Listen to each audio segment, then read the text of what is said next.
I'm Carrie Coogan, and I'm your host today for Newsmakers. Welcome to the program. And we're here today with Louis George Walker, the president of the Black Family Technology Awareness Association.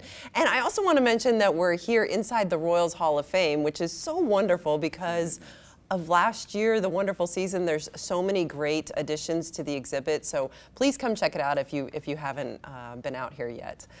So how are you doing today? Doing just fine, just fine. Glad to be here, and this is a beautiful location, beautiful. So tell me about what's going on with your organization. I know that you've got a Computer Olympics coming up and some other great things. Can you tell us first, what is your organization designed to do? The Black Family Technology Awareness Association is about getting young people, especially in the urban core, African American youth, involved in science, technology, engineering, mathematics, the STEM format. So that's what we're primarily doing. We try to get families involved in using the internet, using broadband connections more to improve their standard of living. So tell me about this Computer Olympics. Well, the Computer Olympics, it actually started in Houston, Texas, but we have adopted it here in Kansas City. And last year we had the first Computer Olympics, so now we're building for the next one. But the kids actually competed on computers, and this is from kindergarten through high school.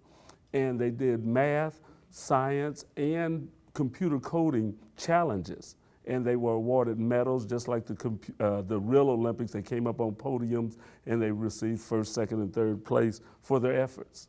Are there any requirements to be in the program, like a certain age requirement or a schooling requirement? Very open. We went to schools, charter schools, public schools. We also went to churches to tell them that they could enroll kids in there, and all they had to do was sign up. There was no cost involved, so we just wanted kids to come. We gave them a little information of what they would be challenged on and let them come as they were. And as I said, we had from kindergarten through about 8th grade was the oldest, so we went up to middle schools.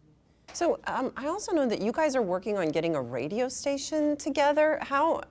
Can you tell me what that is about and how the progress is coming? Well, we received a license from the FCC to do a low-power FM radio station at 31st and Spruce, where we're headquartered at. And we want to build a station that involves young people in not just broadcasting, but behind-the-scenes work of a radio station. So young people will help run this. We've worked with we're talking with the Kansas City School District right now to have some of the students that are in their media program to be able to do television, which they already do, and then use our radio station for radio broadcasts and learning about radio. And then we want to be a voice for the community. So community organizations are involved in helping to form and develop programs that they want to hear.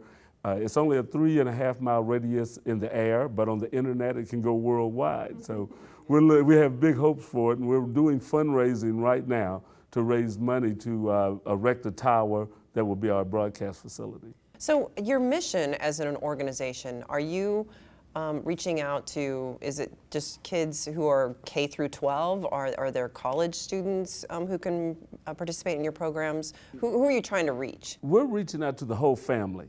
We actually have a class now that we teach seniors how to use the computer. So we have a basic computer class for seniors. We also have the high schoolers. We don't have any college kids involved, but we don't ban college students. We just haven't got a program for them. So we're developing more programs. We're also looking for volunteers, and we actually use college students as volunteers. We've had some even as interns right now working on the Computer Olympics and our Youth STEM Fair. We had a UMKC student that was an intern, and he's actually working on our social media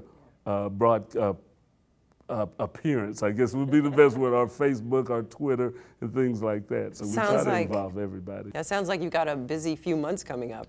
Yes, it's going to be busy as we work with the radio, which is one of our primary things right now, is to try and build it. But yeah, we're going to be busy. Well, thank you so much for your time today. And unfortunately, that's all the time we have today on Newsmakers, but we'll see you back here again next time. My pleasure.